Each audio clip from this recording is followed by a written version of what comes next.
The crowd gasped as the sound cracked through the rose garden. Lady Constance's hand struck Evelyn Harper's cheek with a force so sharp it echoed across the manicured lawns. Conversation died instantly. Teacups froze in mid-air.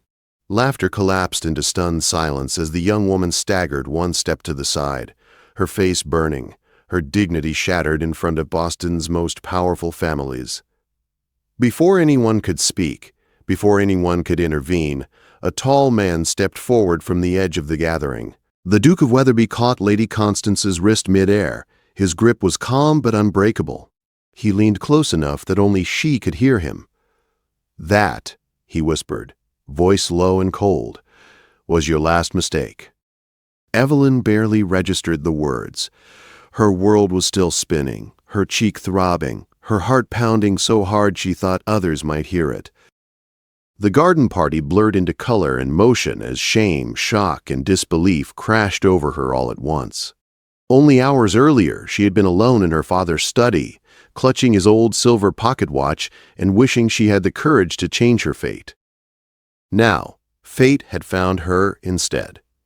6 months earlier, Evelyn's father, Edward Harper, had been buried on a quiet hill overlooking the Hudson River. The estate he left behind had once been a place of warmth, learning, and purpose. After his death, it became a cage. Evelyn still retreated to his study whenever she could. That morning, she stood by the window as pale autumn light crept across the room, touching the mahogany desk and the leather-bound ledgers stacked just as he had left them. The scent of old paper and pipe tobacco clung faintly to the air. She turned the pocket watch over in her palm, tracing the engraved words she knew by heart. "Time reveals all truth, my darling girl." "Does it?" she whispered into the silence. "Because all I see is how powerless I've become." Her father had taught her everything he knew: estate, crop rotation, contracts, tenant rights. He never treated her as less because she was a daughter. He had trusted her mind and encouraged her questions. "You think sharper than most men I know," he had told her once, spreading maps across that very desk. "Never let anyone convince you otherwise." Now he was gone, and everything he had built was slipping through her fingers. The door burst open without warning. "There you are." Lady Constance's voice cut through the room like a blade. Evelyn straightened at once, schooling her face into calm. Her stepmother stood framed in the doorway, dressed in deep plum silk that suited her cold beauty too well. Every curl of blonde hair was perfectly arranged. Every movement was measured. "I was reviewing the tenant accounts," Evelyn said quietly. "You have no reason to," Constance replied, sweeping into the room. "Your father indulged your little interests." "I will not. He taught me," Evelyn said before she could stop herself. Constance's eyes hardened. "Your father is dead." The words landed like a slap. She picked up one of the ledgers, flipped through it with exaggerated boredom, and dropped it back onto the desk. His outdated ideas died with him. Evelyn clenched her hands. "The tenants' rents are overdue. The Northfields, the estate manager handles such matters now," Constance interrupted. "And so do I. Which brings us to the Duke of Weatherby's garden party." Evelyn's stomach tightened. "I don't wish to attend." "You will," Constance said smoothly. "Henry Whitmore will be there." The name sent a chill through Evelyn. She had met him twice. Both times his eyes had lingered on her not with interest, but calculation. "I have no interest in him." "Your interests are irrelevant," Constance replied. "Until you marry or turn 25, I control this estate. 3 more years, Evelyn." Or, one suitable match. 3 years felt like a lifetime. At breakfast, Constance criticized everything: Evelyn's posture, her dress, the way she buttered her toast. Even Beatrice, Constance's quiet daughter, dared to speak once in Evelyn's defense and was silenced with a glance. Later that morning, Constance produced a letter from the family solicitor and dismissed him without explanation. She replaced him with a man Evelyn did not trust. "You have no allies," Constance told her coldly. marry Whitmore, and this ends. Defy me, and I will make your life unbearable." Evelyn had agreed to attend the garden party because she saw no other choice. By the time the carriage arrived at the Weatherby estate, she felt hollowed out. The gardens were famous, stretching in perfect patterns of roses and stone paths. Guests in pastel dresses and tailored suits filled the lawn with laughter and polite conversation. From the terrace above, Alexander Weatherby watched the arrivals with practiced detachment. He despised garden parties. At 31, he had inherited his title after his older brother's sudden death, and with it came expectations he never wanted. He endured social gatherings out of duty, not pleasure. 70 guests so far, his estate manager and closest friend said beside him. "And at least 4 mothers asking if you intend to dance?" Alexander sighed. "One day I may flee west and become a ghost." Then he saw the Harper carriage. He straightened without meaning to. He had known Edward Harper well. The man had been honest, intelligent, and rare in his refusal to flatter titles. He had spoken often of his daughter. The woman who stepped down from the carriage did not match the image Alexander carried. Evelyn Harper moved gracefully, but her eyes were downcast. Her gray dress was severe. Lady Constance's hand closed around her arm in a grip that spoke of ownership, not affection. "That isn't right," Alexander murmured. Below, Lord Whitmore approached them with a self-satisfied smile. Alexander watched as the interaction unfolded.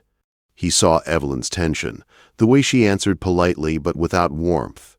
He recognized the posture of someone trapped. When Evelyn excused herself and walked toward the rose garden, Constance followed, her expression dark with fury. Alexander did not hesitate. He crossed the lawn quickly, propriety forgotten, just as Constance's voice rose sharp and cruel. "You forget your place, girl." He broke into a run.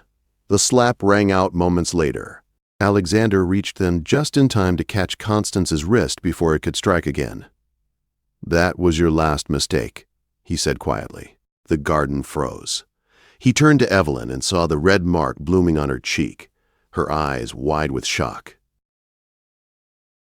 "Lady Evelyn," he said gently, "would you walk with me?" Constance sputtered in outrage, but Alexander's attention never left Evelyn. She hesitated only a second before placing her trembling hand on his arm. As they walked away through the stunned crowd, Evelyn realized something profound and terrifying. For the first time in 6 months, someone had seen her pain, and nothing would ever be the same. The doors to the Weatherby house closed behind them, and the noise of the garden faded into distant echoes. The cool air inside felt heavy and unreal, as if Evelyn had stepped into another world entirely. Her heart still raced, and her cheek throbbed where Lady Constance's hand had struck her. Alexander guided her through a wide corridor lined with portraits of men and women who looked as if they had never known fear or powerlessness. He stopped in front of a private study and opened the door. "Please," he said, his voice calm but firm. "Sit." The room was warm with dark wood and shelves of books that reached the ceiling. Sunlight filtered through tall windows, casting soft patterns across a pair of chairs near the fireplace.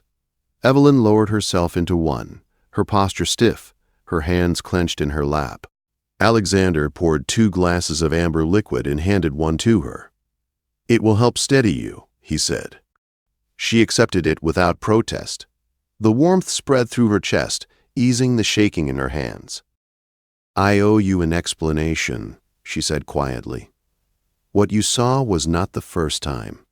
Alexander sat across from her, not behind his desk, not above her, but level. He did not interrupt. He simply listened. For the first time in months, Evelyn spoke freely. She told him about her father's death, about how Lady Constance had taken control of the estate, about the dismissed servants, the sold land, the threats of marriage, and worse.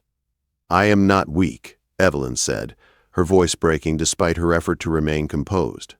"But the law gives her all the power." Alexander's jaw tightened. The law does not excuse cruelty. She laughed bitterly. It excuses it every day. Silence settled between them, heavy but not uncomfortable. I knew your father, Alexander said at last. He asked me to look after you if anything happened to him. Evelyn looked up sharply. He did? Yes. I thought he was worrying unnecessarily. I was wrong. Something in her chest loosened, and tears slipped down her cheeks before she could stop them. I don't want charity, she said quickly. Or pity. You have neither, Alexander replied. What you have is time, space, and legal protection. For now.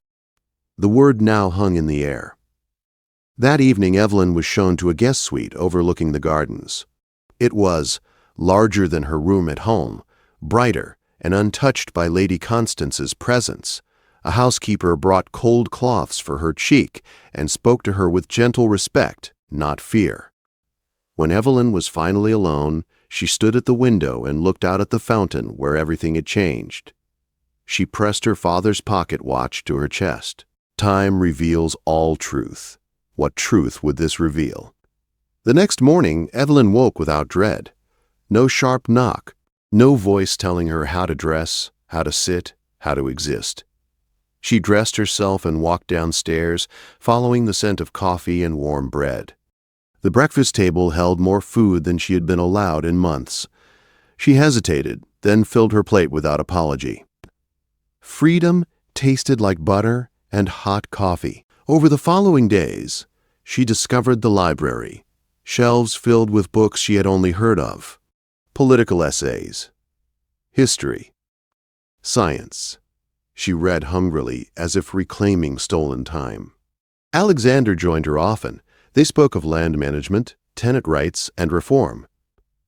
He did not lecture, he debated. He challenged her ideas and welcomed hers. You should be running your own estate, he told her one afternoon. I intend to, she replied, when I am allowed.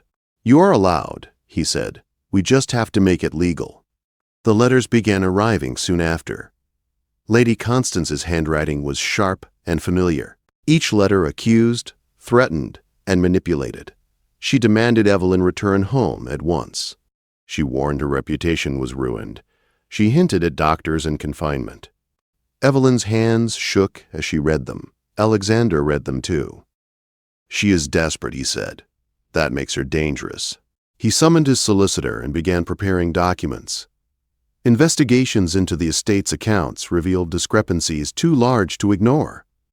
Meanwhile, gossip spread through society. Some doors closed. Others opened. Lady Margaret, Alexander's aunt, arrived and made it clear she stood firmly at Evelyn's side. She struck you in public, Lady Margaret said sharply. I saw it. That alone ends her influence. 2 weeks after the garden party, Lady Constance arrived at Wetherby with a magistrate and Lord Whitmore. They claimed Evelyn was unstable. They claimed she needed protection from herself. Evelyn listened, her heart pounding, as false accusations filled the room. Then she stood, calm, clear, unafraid. She dismantled every lie with dates, witnesses, and letters. She produced proof of financial fraud and secret agreements. Alexander's solicitor revealed forged signatures and stolen funds. Lady Constance's composure shattered. The magistrate withdrew his support. Lord Whitmore fled in shame. Lady Constance was escorted from the house in silence. When the room finally emptied, Evelyn collapsed into a chair, trembling with relief. You were remarkable, Alexander said softly. For the first time, she believed it. But freedom came with questions. She was safe. She was respected. She was seen. And yet, something between her and Alexander had shifted into dangerous territory. They walked together through the gardens that evening, the air cool and golden. I cannot stay here forever, Evelyn said. I know, Alexander replied. She stopped and faced him. I need to learn who I am without fear, without rescue. His expression held admiration, not disappointment. Then go, he said. Build your life. If what exists between us is real, it will remain. Her breath caught. She nodded slowly. For the first time, she was choosing herself. And somewhere deep inside, she knew this was not an ending. It was the beginning. Evelyn left Wetherby 3 days later. The carriage rolled away beneath a pale morning sky, wheels crunching softly against gravel. She did not look back until the estate gates came into view, tall and unyielding, then slowly disappeared behind a curve in the road. Only then did she allow herself to turn. Alexander stood on the terrace, hands clasped behind his back, watching until the carriage vanished from sight. He did not wave. He did not follow. He honored the promise he had made. He would not cage her with kindness. Harper House felt unfamiliar when Evelyn returned. It was the same house, the same walls, the same study, yet everything had changed. The servants greeted her with open relief rather than fear. Mrs. Fletcher, the old housekeeper dismissed by Lady Constance months earlier, took Evelyn's hands and wept openly. "You're home," she said simply. "And you look like yourself again." Evelyn felt it too. The estate was hers now, fully and legally. No guardian. No shadow hovering over her decisions. The responsibility was immense, but instead of fear, she felt purpose. She began immediately. She walked the land with the tenants, listening more than she spoke. She inspected fields, barns, cottages. She reopened accounts, reversed unfair contracts, and restored wages that had been quietly cut. Mistakes were made, corrections followed. People noticed. At first, the farmers watched her cautiously, unused to being asked instead of ordered. Then trust began to grow. "She works like her father," they said, "only sharper." In the evenings, Evelyn sat in her father's study and wrote letters to Alexander.